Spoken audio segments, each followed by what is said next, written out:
Pohľad z boku na ostrie 300-násobné zväčšenie. Pod mikroskopom máme nôž Paramilitary 2 v oceli CPM S15V. Vrcholový uhol, ktorý tam je na brus, toto je originálne ostrenie od výroby. Vrcholový uhol, ktorý tam je od výroby, je 30 stupňov, s tým, že na konci je ako keby zalešťovaný. Tam sa môžete na to pozrieť, že idú ryhy a oni na konci sú také ako zrazu zmiznú, takže pod trošku tupším uhol, taký ako mikroúkos. Je to tam. Hrúbka výbrusu tu na tom originálnom brúsení je 0,53 mm. Takže takto nám vyzerá ostrie z tejto strany. Môžeme si ešte si posunúť inde. Napríklad tu.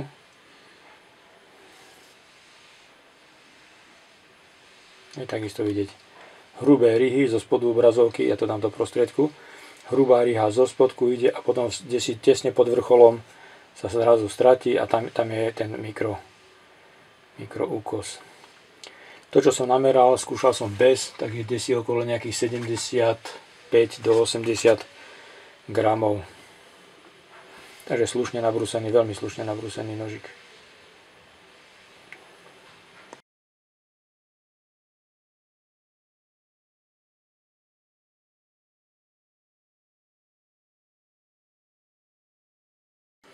Druhá strana noža.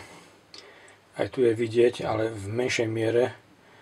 No, zo spodu idú ryhy. V strede napríklad taká tmavá jedna ide dohora a potom tu nás sa skoro stratí. Záleštený to tam je na niečom tvrdšom.